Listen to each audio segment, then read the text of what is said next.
right, welcome to the show, everybody. It's Wednesday, April 21st, 2021. Derek Chauvin is found guilty for the George Floyd murder, and Brewers pitcher sets an MLB record. Glad justice was served, and we're going to dive into it. There goes that man's jockstrap. Oh my God, did you see that? America's team? Yeah, right. Oh, baby, it's a big day in sports. There's nothing like battling it out with your teammates all season long to go win a championship. Green Bay's got it this year. Huge move for them. I think it's going to be a game changer. We have a lot to talk about this busy week in the sports world. Welcome to the In a League of Their Own podcast. Good morning, man. How's it going? Oh, just fantastic. Up bright and early this morning. Got some great news to jump into. What do you got on your end to start things off this morning? So let's just dive in right away to probably the biggest news around the world to happen within the last 24 hours. Derek Chauvin was found guilty on second-degree murder, third-degree murder, and homicide. He potentially faces up to 75 years in federal prison. How do you sort of feel on the situation now that something is finally, it almost feels like justice has finally been served and some of the wrongs have been overwritten with this decision coming down? How big of a first step do you think this is in finally getting the ball rolling for inequality and justice to finally start to happen? Yeah, I mean, obviously it's great to see. I mean, unfortunately, with the way the justice system is, it's almost a year later, actually more than a year later now, a year and a couple months for justice to finally be served. So I guess as the world kind of waited over a year, it seems like it was kind of a long time for something to happen. Unfortunately, I feel like some people kind of forgot about it, and once it came out yesterday, people were like, "Oh yeah, like that was going on." So, but obviously the justice system is the way it is, and whatever how the cards fall with that kind of stuff, I don't know anything about law, but yeah, like you said, I think it's obviously a good step towards fixing some social injustices in the world. Kind of seeing the sports world put out tweets and Instagrams and comments and stuff about it. There was some relief, some progress, but also a lot of them kind of just said, "We're not done yet. Like this is just a small victory on the way to bigger things," which is an important thing to look at too. Um, Obviously there's a lot of other names that kind of like Breonna Taylor and Jacob Blake, really kind of the other two stories that caught a lot of media attention the past year. Obviously there's a lot more names than that deserve to be mentioned, but those are just the two that the media followed the most. So those are kind of two cases as well. We'll kind of have to see over the next 6 months to a year how those play out, but yeah, small victory, but still a lot of work to be done. Yeah, and us being the sports show, we don't really want to talk too much about like politics and that type of stuff because that stuff gets kind of messy when you start talking about that too much. But we just thought that this was a very important topic to at least bring up and have some conversation on here this morning. I also think that it was a great first step, and it was great to see all of the athletes and all of the people who did comment online that I did happen to see. Like you said, we still have a long way to go, and there's still a lot of work to be done, which is great to see that it wasn't just a one win and then everybody like kind of like goes back to their normal lives. Like it's good to see that the consistency that's going to be in this battle from everyone, not just all of these athletes, from just people across the country finally waking up and seeing all these wrongs that we can fix to make America a better place for everybody who wants to come here and live a life in the United States of America. So glad to see justice being served. And like you said, as far as like the Jacob Blake and all that other stuff, I know the Breonna Taylor thing, I think that's all said and done with already. I think none of the officers got in trouble No, but or faced anything on that one. I know there's been push to like appeals and stuff with that, which see what happens with that. But obviously, you'd like to see more get done about that. That seemed like a short kind of just stint. So maybe No now the laws. Yeah, I know some laws got passed from that since nothing criminal was charged against those officers. I know that There's no more, I think, plain closed officers allowed anymore in the state, as well as no more no-knock search warrants. I think that actually was passed in because of that case, as that was probably one of the most horrible things you could imagine happening. But yet again, anybody losing their life when that shouldn't happen is one of the most unfortunate things to see. So that's kind of all I got on that topic. Like I said, we don't really want to take up too much talking about the politics and that type of stuff, as you can go on Facebook or hop on a news channel if you want to watch stuff about that. We're really here to break down sports, but because of the weight that news does carry, we needed to at least bring it up here this morning. For sure. So yeah, diving into sports here, kind of kicking things off with the NFL. What's some of the biggest news over the last couple days? The biggest, I got a couple things here. First, potential trade between the Packers and the Patriots going to happen in the first round.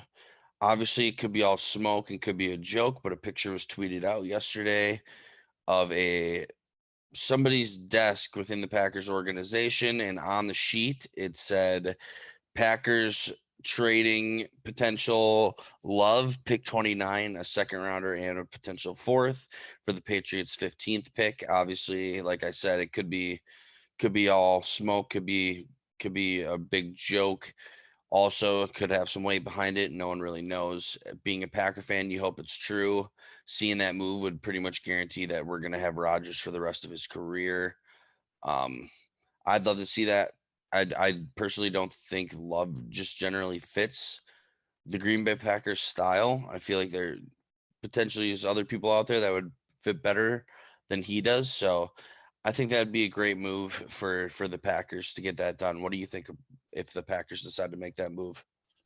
Yeah, I mean, it'd be nice to see the Packers finally do something with their draft picks, trading up, trying to get some um, solidify some better weapons for Rodgers. Hopefully, if that's what they decide to do by trading up to, you said would it be the 15th pick that they move up to? Yeah. So, um, the obviously picking at 15 instead of 29, you have 14 more guys to essentially choose from moving up that far. Obviously, your Jamar Chase, your Devontae Smith, your Kyle Pitts will should hopefully be long gone by then. You never know with the draft if they fall that far. You'd hope at 15 the Packers would snag any guys who fall through the cracks like that. But some other names that stick out is obviously Rondale Moore from Purdue, Terrace Marshall from LSU. I guess those are kind of the next two receivers if that's who they decide to go after. Kyle Pitts is kind of the standalone tight end. After that, it's Pratt Fryermuth out of Penn State is kind of the number 2 projected tight end, which I think the Packers are sitting pretty good at tight end with Tanyan, Mercedes Lewis, Jay Sternberger, even Daphne. He had a touchdown catch in Week 17 last year. So um, Rodgers basically one of those guys where, hey, if you're on this field, that means you prove something, and I'm going to get you the ball if you go out and work for it. So it's great to see the amount of receivers that get involved on that offense. So yeah, it'd be great to see them move up to 15 and potentially go out and finally get a receiver. Um, yeah, however that works out. Doesn't sound like they'd be giving up too much as far as picks from this year, even into next year if they decide to give up some future picks, whatever that looks like. But yeah, I think that definitely be a good move for them. It'd be very exciting as a Packers fan to finally see something like that happen. Yeah, agreed. Agreed. And then the biggest news that I have coming out of the NFL, probably within the last week or two, former Colts wide receiver Anthony Gonzalez, now congressman for the state of Ohio, plans to introduce a federal bill for college athletes to get paid for names, image, and likeness. Hearing him talk yesterday, he was on an interview on the Pat McAfee show, and he was on there for quite a while. And it was just really neat to hear him talk on his stance. Like California right now, Texas, and then there's like 2 other states that were passed a bill for players to get paid. So you're going to see a lot of athletes going to colleges in that states to get paid. Well, that's not really fair as far as recruiting and stuff like that, where only some colleges are paying. And then there's a lot of stipulations that he was talking about. Like, is it the colleges paying these kids? So like if they're paying them, then they can fire them and not pay them. So like if you have a bad game, they can basically take your scholarship and take all of your money, all the money that they're paying you away and saying sorry, which isn't in the best interest for colleges, because you're gonna it basically become the pros at the college level where guys are getting traded to universities. You can't do all that kind of stuff. So something's gonna have to get done and get put in place here where athletes aren't just getting fucking dropped from universities and having like, basically being a suitcase. That's a tough life to live. And then the school life on top of that, that'd be very hard to deal with. But it's very cool to see the federal bill finally coming through the thing. I believe he said that it was passed through the House of Representatives and now it needs to get through the Senate. So yeah, that'd be very cool to see a federal bill go through for all that stuff. Yeah, I mean, like you said, it's as much as it's a needed process, it's a slippery road because as soon as money is involved, then it kind of changes the whole dynamic, and especially at the college level. For a lot of these guys, obviously they go to these schools to play football or just play collegiate sports in general. A lot of them trying to make it to the next level. But at the same time, for a lot of them, school is just as important, if not more important, than the sport. And if you take the sport away from some of these kids and try to relocate them and stuff in the middle of a semester, like during a finals week or midterm week, like stuff like that, it's like that can screw up a kid's like grades and like school career and stuff like that. So at that point, you're kind of making college more about obviously the sports than about the education by bringing money into it. Obviously, that doesn't change my dynamic on the whole situation. I definitely think these guys deserve to get paid in some respect. But yeah, as soon as you bring money to the equation, it definitely makes things messy. Yeah, Pat McAfee is speaking of messy. Pat brought up a great point that I never even thought about until he brought it up yesterday. Is like colleges say that they have no money and oh, look at the books, we don't have any money, and it's just like, yeah, because they spend it all on the athletic programs so that they'd have no money. You know what I mean? Like they're already quickly investing it back in, saying we don't have any money, so we need more money. They're always playing like, oh, we're poor, we're poor, we're poor when you're making so much money, but then you walk on, I guarantee you could almost walk on every single Division I college campus and there's construction being done on at least one of the athletic program stuff to make it better. Guarantee you there's always something being done to continue to make their facilities better, stuff like that. So the second that they get any type of money, they're spending that really quick to keep themselves strapped for cash so that they can't afford to pay these athletes and do all that sort of stuff. So it Pat's point just made me laugh. It's just like, that is hilarious how, oh yeah, we don't have any money to do this, but we currently have a $650 million workout facility being built. It's just like, okay. Hmm.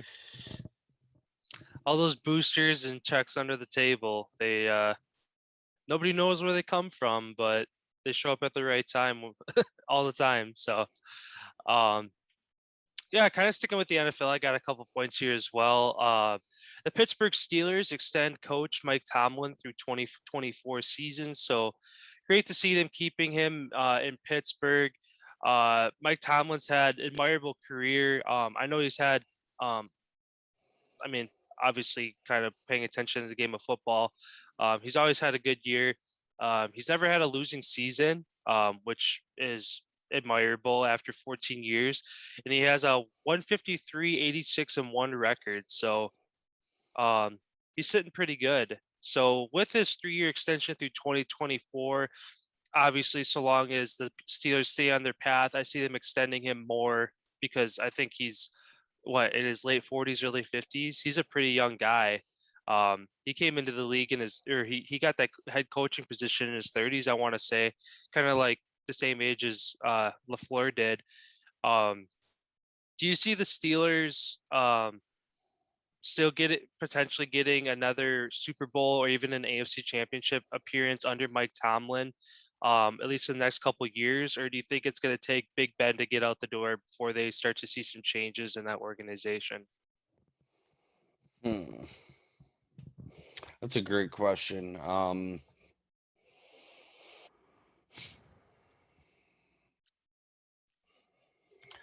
I don't see them winning a Super Bowl.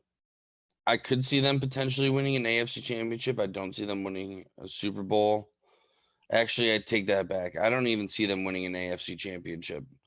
They're gonna have to go through the end of Ben's career and bring in the guys that you had when you were making those runs, the Polamalu's, the James Harrison, the Bud Dupree's, their team was stacked. Le'Veon, Antonio Brown in their primes, like Ben Roethlisberger was in his prime still.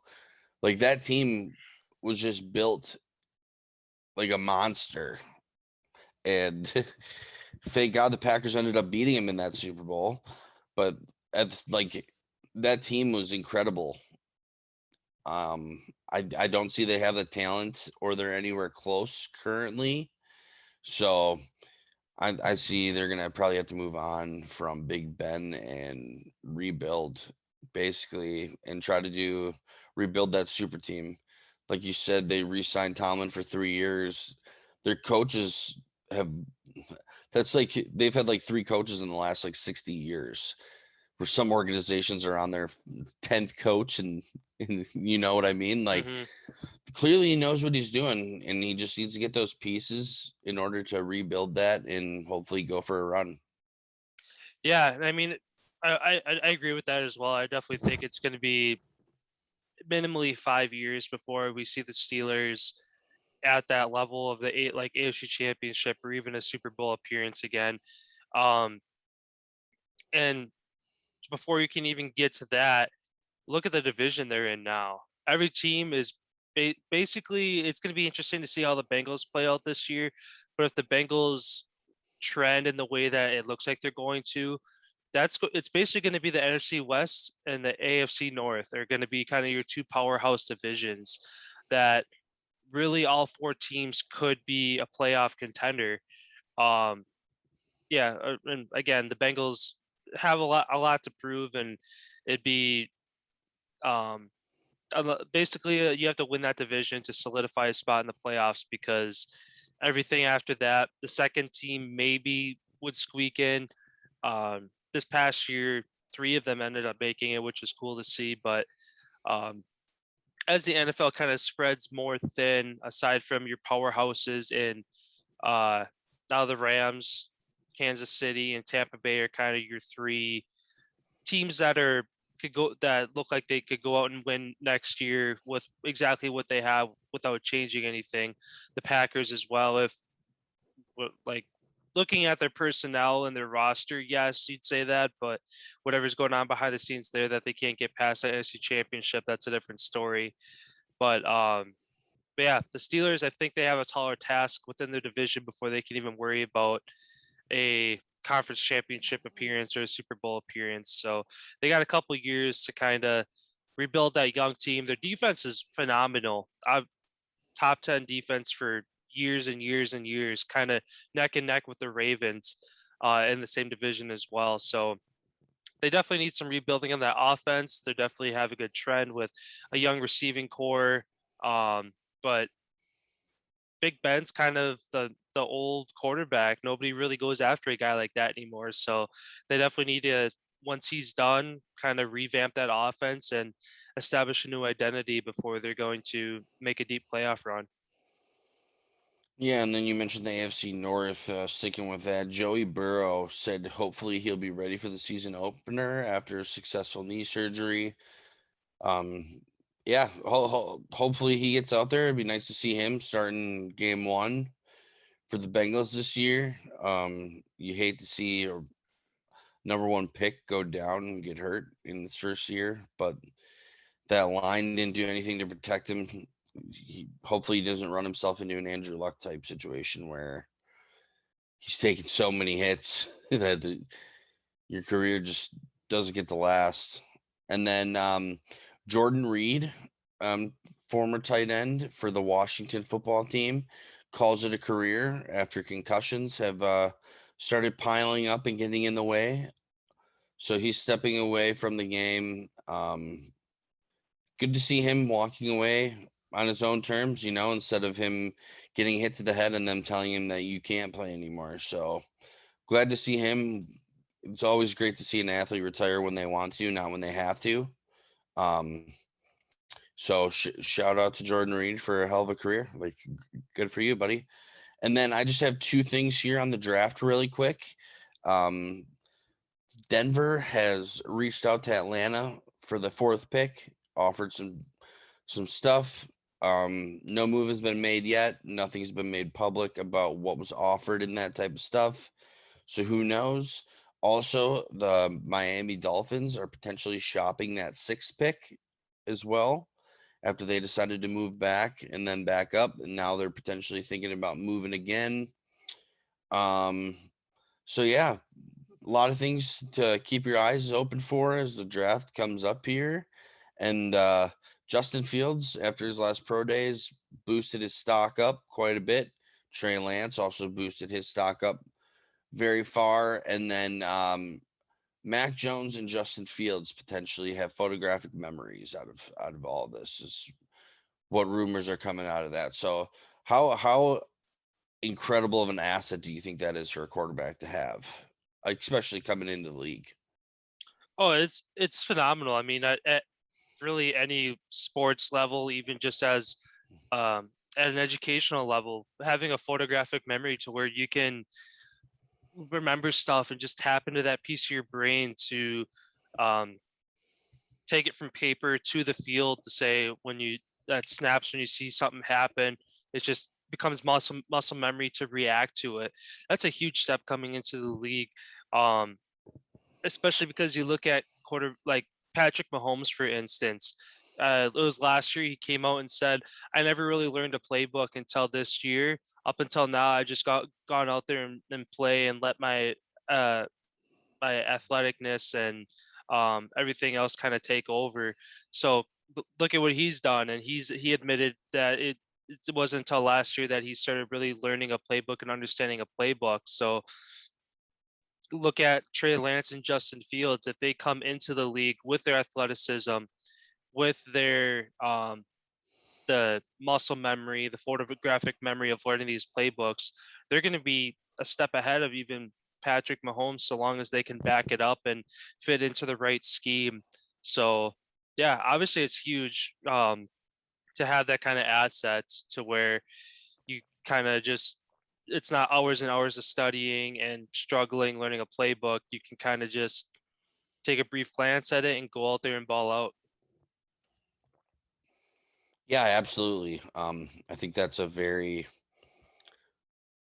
tangible and very important asset for, like you said, athletes all over the boards in all different types of sports, just due to the fact that the quicker you can pick it up, the quicker you can really accelerate the rest of your game. Like, once you understand where everybody's supposed to be, what you're really supposed to do, then you can kind of focus on the other areas as far as like the skills part of your game. So yeah, that's huge.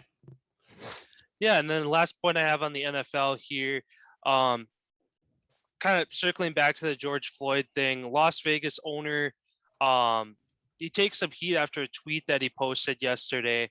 I think it just all it said was "I can breathe," and it had the date for 2020-2021, which at least the way I read it is like justice is being served and stuff, and obviously with the owner being I don't know if it again politics.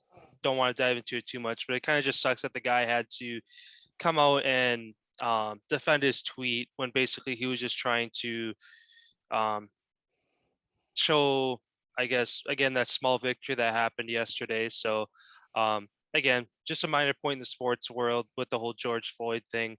Um, with him being, I don't know, a white male owner, I don't know if that had anything to do with it. Again, politics isn't really something we dive into too much, but um, yeah, that was just something that I had saw yesterday. Yeah, I saw that too, and what a fucking idiot for saying that. Yeah. Like whether or not he it was like it seems like it was almost like a mock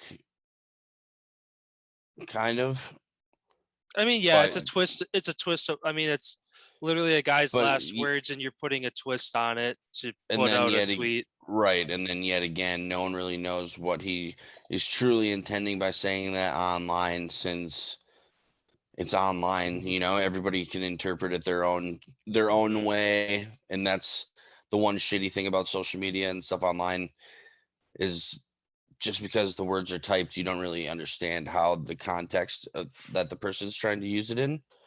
Where face to face, you can really tell how they're using what they're saying. Hmm. So, I mean, I'd like to give him the benefit of the doubt, and yeah, I hope that he isn't that big of a piece of shit. Yeah, like you said, like to give him the benefit of the doubt, but when you are the owner of a NFL organization, you obviously, I mean, you got to be careful what you say, especially with big topics and social injustice and stuff like that. But I mean, hopefully the guy's head was in the right place. But I mean, everybody's everybody's entitled to their own opinion and interpretations of how people say things online. So some people probably liked what he said, some people didn't, and that's just how it is. Moving on to the NBA here. I guess kind of the big point from yesterday. James Harden looks like he's going to be out indefinitely after a setback in his hamstring rehab. Again, it's a topic we feel like we talk about every day, every other day. Are the Nets in trouble with James Harden being out indefinitely? Obviously, you still have Kevin Durant, Kyrie Irving, Blake Griffin on that squad. But like as you talked about on Monday, James Harden has kind of been their crutch with these guys being out. He'll go out there and drop 30, 40 points and sneak out a close win when they need it most. So with him being out indefinitely, what does that kind of look like for them as the NBA playoffs approach? Well, I don't know. It's kind of hard to say because I thought that they would struggle, but then last night Kyrie puts up 34 or 32, whatever it was, and they ended up winning the close game, and he was the only big dog that they had playing last night. So I don't know. It's really hard. It's really hard to tell if this is really going to stop them or not. Steve Nash came out and said that it's looking like he ain't going to be back until the first round of the playoffs, hopefully.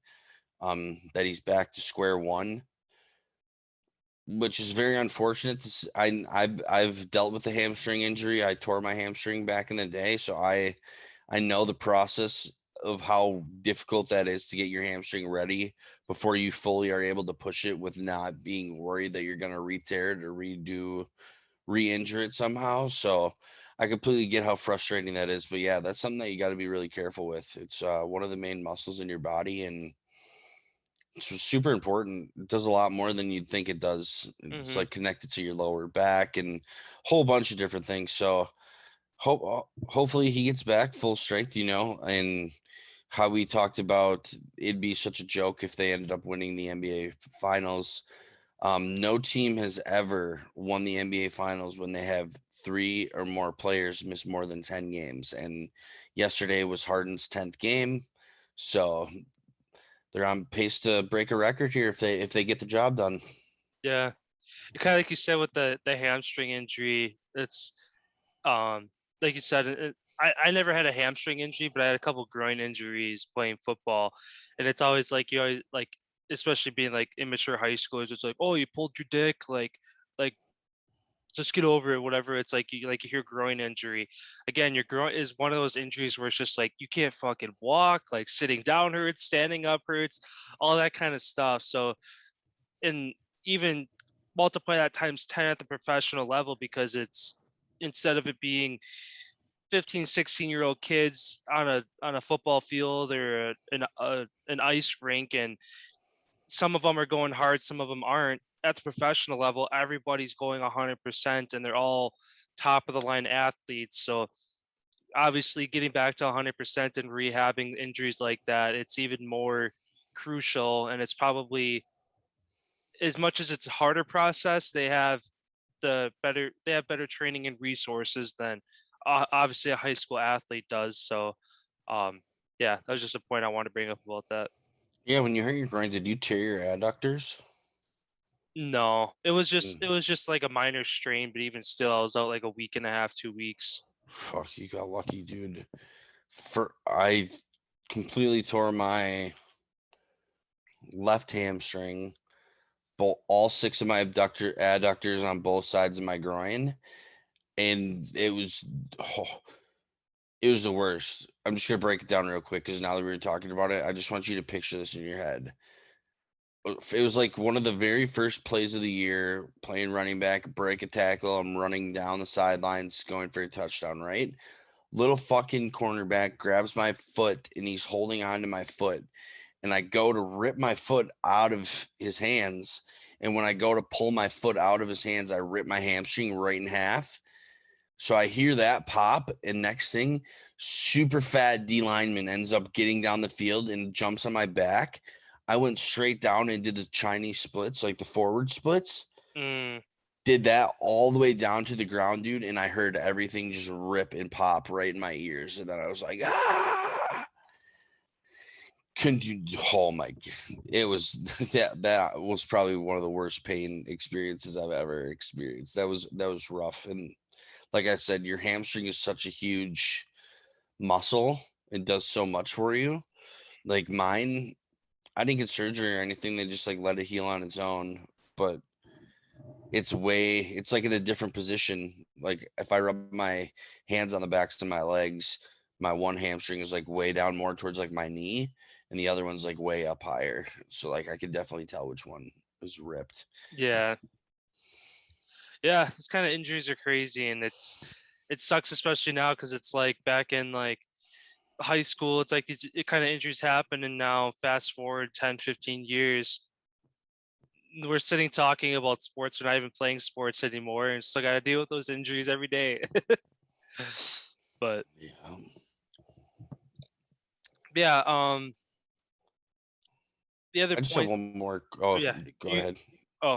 The other point I had on the NBA, Steph Curry passes Kobe with the NBA record over the it was either on Monday or Sunday. He tied Kobe with 11 straight games of 30 points or more, or with 10 straight games of 30 points or more. Last night would go on to have 11 straight games, having the record alone. And he put up 49 points total, and in a crucial win, 107-96 over the 76ers.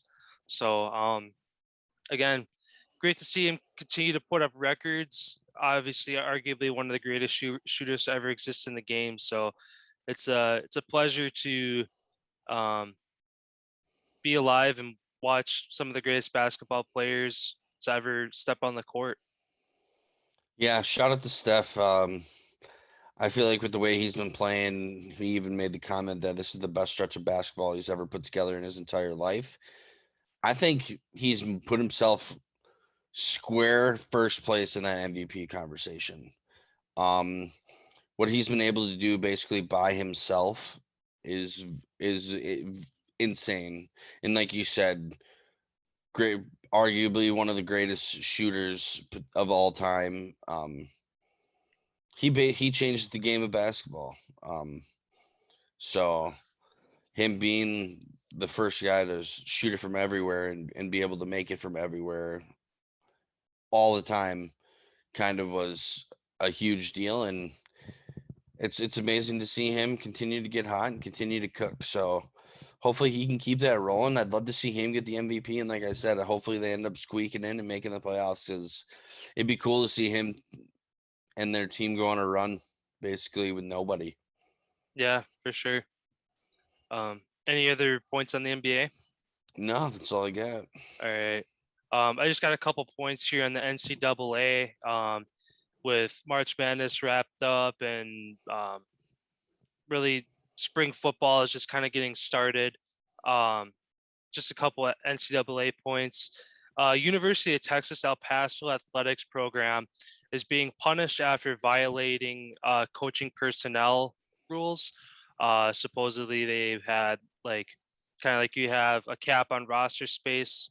Supposedly, they exceeded the amount of coaches that you can have on a coaching staff. So, the head football coach and head softball coach receive suspensions for the upcoming season, some fines, stuff like that. Um, don't know how stuff like that happens. I've whether it was just a slip up or an athletic director not doing their job or just some shady stuff going on behind the scenes of trying to have some extra people in the room to give an advantage, whatever it might have been. But yeah, definitely never hear stuff like that happening. So I just had to bring that up. And then the other point as well, former USC Trojans lineman Chris Brown dies at the age of 24. So sad to see a young man lose his life so early. Cause of death has not been yet released. So I guess as that comes out maybe later this week, we'll touch on that. But yeah, sucks to see young man have his athletic career, more importantly his life, get cut short. Yeah, sad to see that, and our thoughts and prayers are with him and his family and everybody that knows him. Yeah, it's a tough time. Those are tough times for anybody to really deal with. Any other points for a dive into the MLB and throw things over to you for hockey? No, yeah, I think we can head her right over to the MLB here. Sounds good. So, yeah, just a quick MLB minute here. The Angels moved to 9-6 behind Otani's 4 shutout innings and a Trout and Pujols home run. They go on to beat the Rangers 6-2. Last night, the Milwaukee Brewers moved to 10-7 on a historic Tuesday night. They shut out the Padres 6-0. Corbin Burns becomes the first starting pitcher in the modern era to start a season with 40 consecutive strikeouts and no walks. So, extremely impressive mark, and great to see the Brewers bullpen kind of having things figured out, at least what looks like for the early part of the season. And then just 2 days after Mookie Betts has a game-ending catch worthy of catch of the year, last night, Billy McKinney of the Brewers has an amazing catch as well Tuesday night to keep the Padres off the board. For those of you who haven't seen the clips, definitely go check them out. The Mookie Betts catch as well as the Billy McKinney catch. And then lastly, the Yankees finally end their 5-game skid and go on to beat the Braves 3-1. Oh, and then I guess I have one more point. Rain and some interesting weather with a D-backs Reds game. Rain, which then turned into snow in the 8th inning, would postpone the game. That game will finish up tonight before their regularly scheduled game. Currently, the Reds are up 5-4 in that game. So kind of a double header for them, even though really they got an inning and a half left to play in one game. So yeah, that kind of wraps things up for the MLB. What do you got going on in the hockey world? So Patrick Marleau, San Jose Shark member, passes Gordie Howe for the most NHL games played ever. Shout out to Pat Marleau. He's played in his 1,768th game, and they ended up losing in a shootout 3-2 to the Vegas Golden Knights in Vegas. What a amazing moment to see. They kind of stopped the game for him and gave him a standing ovation. And I know all the teams that he's been playing recently have all been congratulating him, and they made him a custom pair of gloves that said Patty Marleau's leads the league in games played. Like, so awesome. I don't think anybody's going to sniff that at all. With the game changing your career pretty much when you're 27, you're on the latter half of your career in the NHL now. So unless you can continue to get it done, you don't really have that opportunity to keep playing. I know some of these older guys like Patty Marleau and Zdeno Chara and Joe Thornton kind of get the grandfathered pass in as they were playing a long time ago. So great to see Patty Marleau do that. I mean, it's very impressive to see that record fall. Another thing, Montreal Canadiens goalie Carey Price in concussion protocol after taking a slap shot to the head. One thing that I know that they have been working on continuously is the padding in the goalies' helmets. Seeing goalies getting dinged by 100-mile-per-hour slap shots in the head. I know I've personally put a few goalies down in my day. I know all it takes is hitting them right on that perfect spot and down they go. So it'd be cool to see them come up with some better equipment for the goaltenders there, so they're a little bit more protected. But Montreal's on a little skid right now. Hope they're holding on for that last place as they sit at 4. Spencer Knight also last night, Florida Panthers, made his NHL debut in the net. He ends up getting the win. He made 33 saves. Shout out to the U.S. kid, Spencer Knight. He was on that U.S. team years ago, the junior team that ended up winning with Caulfield and handful of the other guys, Holloway, handful of other guys that just recently signed. What else did I have here? Oh, yeah. Toronto Maple Leafs ended up losing again yesterday. Vancouver's 2-0 since they've came back from the COVID stint. They are currently 8 points back with 4 games in hand.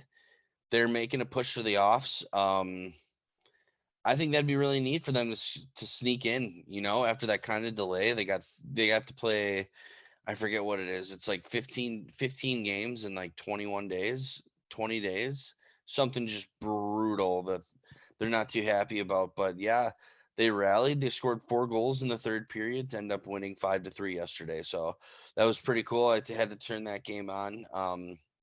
Another crazy game yesterday. I don't know if anybody got the chance to see it.